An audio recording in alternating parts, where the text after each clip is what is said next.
This week, there are a lot of games to talk about coming to the PS4 and Vita.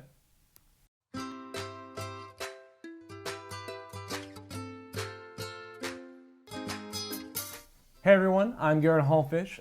Last weekend, we had a huge turn of events for gamers. We had the Video Game Awards and then PSX 2015. That's a lot of news to come out in just a few days. And so I want to give you all my impressions of both these events. So let's first do a quick rundown of the Video Game Awards. We had gameplay reveal for Far Cry Primal, which was announced a few weeks ago, and you finally got to see like what makes it really special. I mean, they talked about it, but it's pretty neat because it feels so different from the Far Cry games, because Far Cry 4 and Far Cry 3 are very similar games, almost the same game. But Far Cry Primal, like, you don't even have guns. Like, it's cool. Like, you take control of animals, you ride animals. It looks like a completely new game. That's pretty cool to see. Psychonauts 2 being announced on Fig, so you can go and fund it. And what's different from Kickstarter is that you actually get a small share of the profits, which is kind of neat. But that's awesome because Psychonauts is a great game that a lot of people have been asking for years and years for a sequel, and we just haven't heard anything. And then finally, to announce that like we can actually get one, and already like the quick little trailer they show looks really good, so I'm definitely excited for that. And then Telltale Batman. I'm interested to see what Telltale brings to it because they did such a great job with Wolf Among Us. They had the Walking Dead series, of course. Their Tales of the Borderlands is fantastic. You should all go play. So I'm really excited to see what happens from them. And then lastly, the tribute they did to Satoru Iwata was just perfect. It's just a perfect way to handle that. Like I said, really showed you that like they care about like what makes gaming and like what goes behind scenes. It's not just the games, it's the people who make the games, it's the people who run the companies that make the games. That was a fantastic way to do it. And then finally with the reveal that the game of the year is Witcher 3. No surprise there. For anyone who's wondering what games they should play, what backlog they should build up, just go ahead and go down that list of all the nominees in the Game Awards. They're all fantastic games. Another small one, Her Story, not one many people have heard about, won a lot of awards. You should definitely check it out. She had the best performance, but everyone should check it out. Overall, 8.2. Now on to the big one, PSX. They had their first one last year, had a lot of big reveals. This year, not as big of reveals, but still some pretty good ones. So we're just gonna talk about the highs and the lows of PSX. All right, starting off with the highest of highs, Uncharted 4. They showed a good chunk of, I guess it was mainly a cutscene, but right at the end, they show that they have branching story paths. That is brand new to Uncharted, which is normally a very linear game.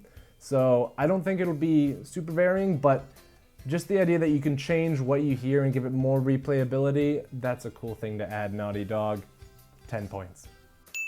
Now for a low point, they were talking about Battleborn, revealing a new character, Toby, who is a penguin in a mech suit, which sounds like it could be really cool until you hear his terrible, terrible voice.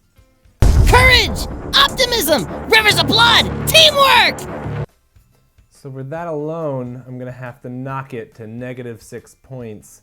But the presenter had a pretty sweet shirt, so I'm gonna have to give him 2 points for that. So -4 points.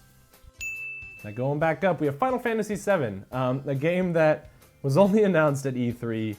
Already they have a lot of gameplay to show, which was very surprising, and it looks really good. It just looks really smooth, the graphics are really crisp. The fighting style is going to be a little different for those who played the original.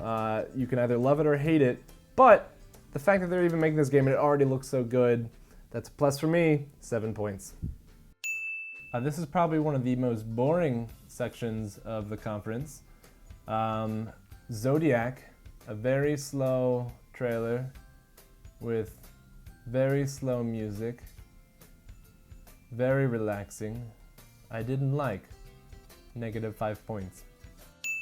So congrats to Capcom for Street Fighter V, finally unveiling their first character to not be leaked. So as Fang is the new guy.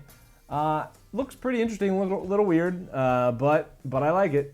So I'm gonna have to give you 5 points, except for this guy looked pretty grumpy, so I'm not gonna 2 points for that. 3 points. Next up, there's probably not a lot of us, but Day of the Tentacle looks really good. I love point-and-click adventures. So I'm gonna have to give you 5 points. So from the name alone, I didn't really care for Brutal. And then they showed some gameplay, and I think I like it even less. So I'm gonna give Brutal -6 points. We finally got a new look at Neo. A small bit was revealed at E3 this year, but this weekend, of course, we got to see even more. And I mean, I'm pretty sold already. You've got pretty much Dark Souls plus Samurai. I mean, that only makes sense. 7 points. So there's nothing worse than doing a demo for something that's already hard to demo and then having it mess up. So the VR demo was a very awkward situation. That's just, I feel bad for them. And then to go right into Rez, which is probably a game that would be really fun not on VR, because when you put it on virtual reality, it just looks like it's gonna make you throw up. It's too fast, there's too much moving around. I'm not gonna play it. -5 points. I mean, a great way to show off VR is to show it with 3 awesome looking VR games. We have Modern Zombie Taxi Company, which just looks like silly fun. I mean, you're a taxi driver for zombies and they just kind of roll around in the car.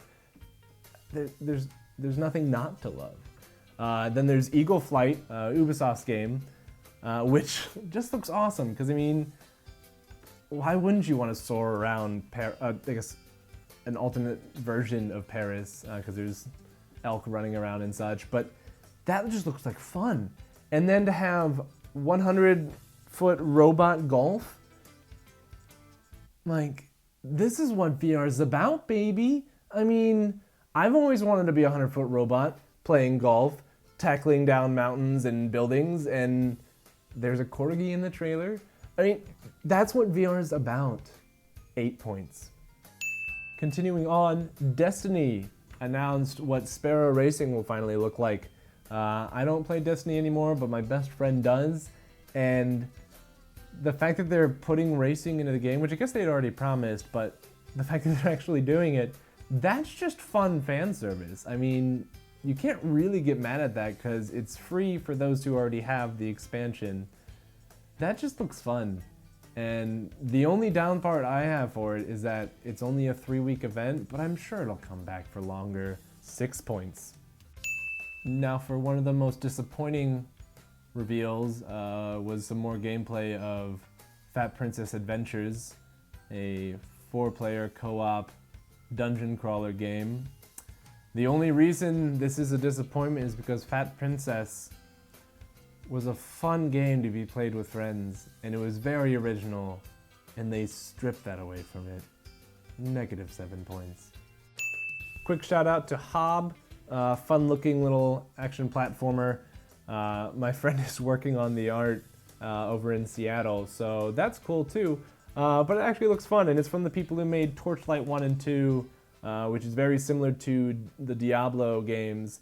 So I have a lot of confidence in it. They've made great games before. This one looks fun. 7 points. Another surprise, Ni no Kuni 2. For those who hadn't seen the original, that's a really, really pretty game. It takes the likes of Level 5 and Studio Ghibli. It just means art. So, I mean, it's just beautiful. And the new one looks beautiful too. I'm interested to see if there's going to be any anime cutscenes like the original. I hope so, because I am a huge fan of them, but the graphics show that it doesn't really need it. So the fact that they're making that, great job on you, Sony. 9 points. And lastly, I would like to bring it down a bit, because This is not how you close a show. You don't show a MOBA for your last reveal. I mean, it looks okay. Paragon. Just looks very generic, honestly. So, -4 points. For those of you who forgot your scorecards at home, I'll add it up for you real quick. 31 points. Now if we put that on my little handy dandy chart here, I'm gonna give this overall conference about a 6.2. It wasn't awful. There were some really cool moments in it, but there's a lot, it was too long. And just overall, there were a lot of mediocre announcements. If you thought differently, if you really enjoyed the conference, or you also hated it, please let me know in the comments below. Also, you can find us on Twitter at NerdMuchCom. You can also find us on Facebook via the description below. I'd like to thank you all for joining us this week. See you next time.